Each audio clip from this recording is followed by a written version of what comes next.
एक भारतीय नर्स जिसने अपने सपनों को साकार करने के लिए यमन का रुख किया, अचानक एक भयावह घटना की केंद्र बिंदु बन गई। एक ऐसे देश में जहां कानून का राज कड़ा और न्याय की प्रक्रिया जटिल है, वह मौत की सजा का सामना कर रही है। क्या हुआ था उस रात जिसने निमिषा प्रिया की जिंदगी को ऐसा मोड़ दिया? क्या वाकई उसने हत्या की या वह भी परिस्थितियों की शिकार थी? और सबसे बड़ा सवाल, क्या भारत सरकार उसे बचा पाएगी? इस कहानी का हर मोड़ आपको हैरान कर देगा। वीडियो को अंत तक देखें, क्योंकि इस दर्दनाक सच्चाई को जानने के बाद आप भी यही सोचेंगे, क्या यह मौत की सजा वाकई न्याय है?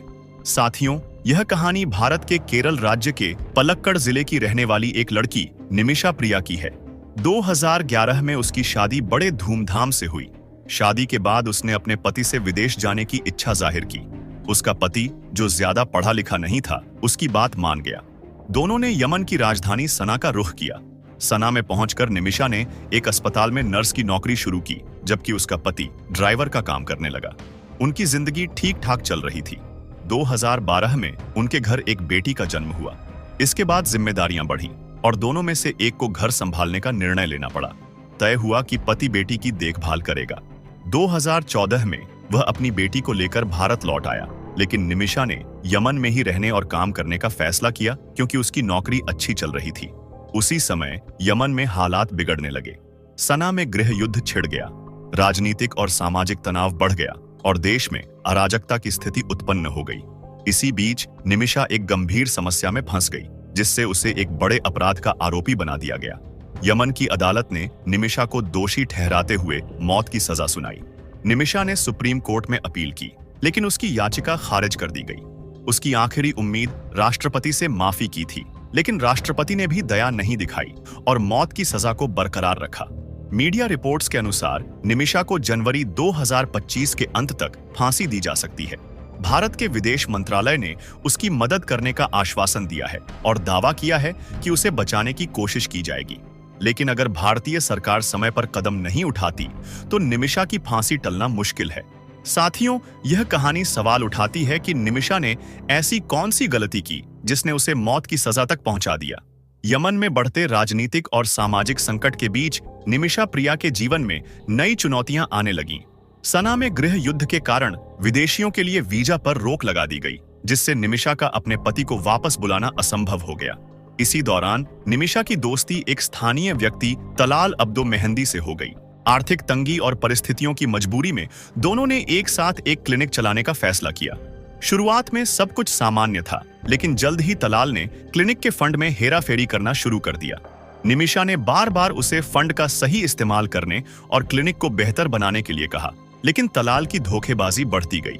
फंड की गड़बड़ी के कारण क्लिनिक घाटे में जाने लगा, जिससे निमिषा और तलाल के बीच विवाद शुरू हो गए। तलाल की आदतें और खराब हो गईं। उसने नशीली दवाओं का सेवन शुरू कर दिया। इन झगड़ों के दौरान उसने निमिषा के पासपोर्ट और वीजा को जब्त कर लिया, जिससे वह भारत लौटने में असमर्थ हो गई। मीडिया रिपोर्ट्स के अनुसार तलाल ने निमिषा को मानसिक और शारीरिक रूप से प्रताड़ित करना शुरू कर दिया। कभी कभी वह अपने दोस्तों को घर लाता और निमिषा को उनके सामने अपमानित करता। उसने निमिषा के निजी जीवन में भी दखल दिया, यहाँ तक कि उसकी शादी की तस्वीरों के साथ छेड़छाड़ की। इस प्रताड़ना से तंग आकर निमिषा ने तलाल से छुटकारा पाने की योजना बनाई। उसे लगा कि बिना पासपोर्ट के वह भारत वापस नहीं जा सकती। एक दिन उसने तलाल को नशे का इंजेक्शन देकर बेहोश करने और घर में छुपा हुआ पासपोर्ट ढूंढने की योजना बनाई। पहला इंजेक्शन देने पर तलाल पर कोई असर नहीं हुआ। इसके बाद निमिषा ने दूसरा इंजेक्शन दिया, जिसकी प्रतिक्रिया घातक साबित हुई। तलाल की मृत्यु हो गई। यह घटना एक नर्स द्वारा गलत परिस्थितियों में लिए गए कठोर निर्णय को उजागर करती है। तलाल की मृत्यु के बाद स्थिति और भी गंभीर हो गई। निमिषा के इस कदम ने उसे अपराध के कटघरे में खड़ा कर दिया। इस घटना ने यमन के कानूनों और निमिषा के अपने जीवन को बचाने की कोशिशों के बीच टकराव को जन्म दिया। यह सवाल बना हुआ है कि परिस्थितियों के इस मोड़ पर निमिषा के पास और क्या विकल्प थे। निमिषा प्रिया ने तलाल अब्दो मेहंदी को बेहोश करने के प्रयास में उसे नशे का दूसरा इंजेक्शन दिया, जो ओवरडोज साबित हुआ और तलाल की मृत्यु हो गई। इस घटना के बाद मामला पुलिस तक पहुंचा और तलाल के परिवार ने एफआईआर दर्ज कराई। जांच के दौरान निमिषा ने अपराध स्वीकार कर लिया और बताया कि नशे के इंजेक्शन के ओवरडोज के कारण तलाल की मौत हुई। 2017 में अदालत ने निमिषा को मौत की सजा सुनाई।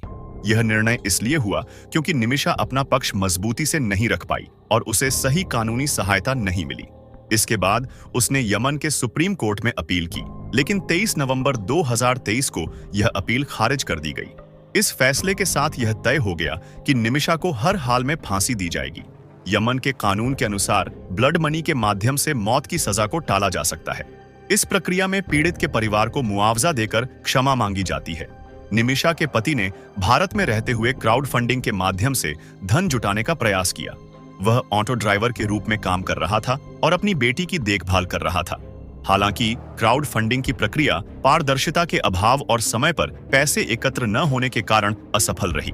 बताया गया कि तलाल के परिवार ने 1,70,00,000 रुपए की मांग की थी, लेकिन जब यह राशि समय पर नहीं जुटाई जा सकी तो तलाल के परिवार ने माफी देने से इनकार कर दिया। इस वजह से ब्लड मनी का विकल्प विफल हो गया और निमिषा का मामला अधर में लटक गया।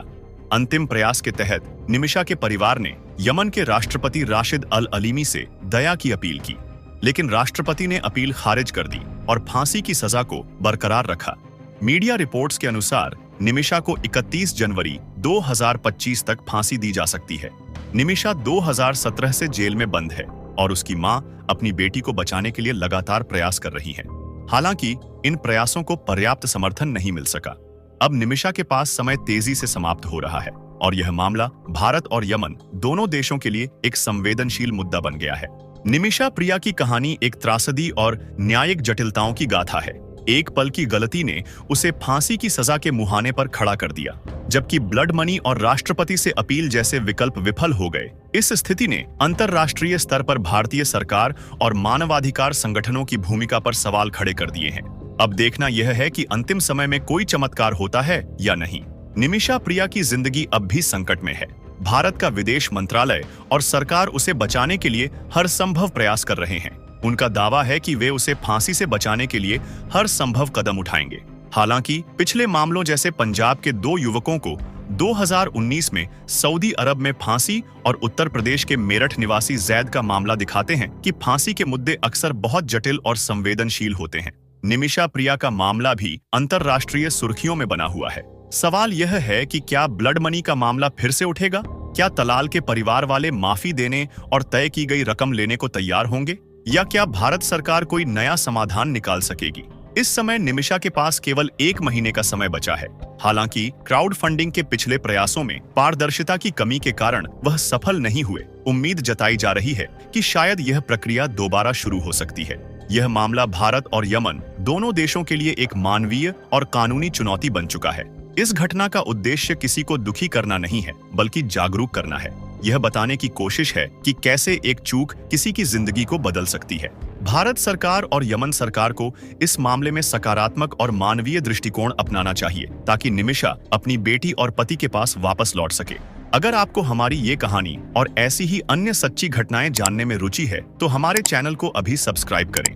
हम आपके लिए ऐसी कहानियां लाते रहेंगे जो न सिर्फ दिलचस्प होंगी, बल्कि आपको सतर्क और जागरूक भी बनाएंगी। घंटी का आइकन दबाना न भूलें, ताकि हमारी हर नई कहानी सबसे पहले आप तक पहुंचे। आपका सपोर्ट ही हमारी ताकत है। धन्यवाद।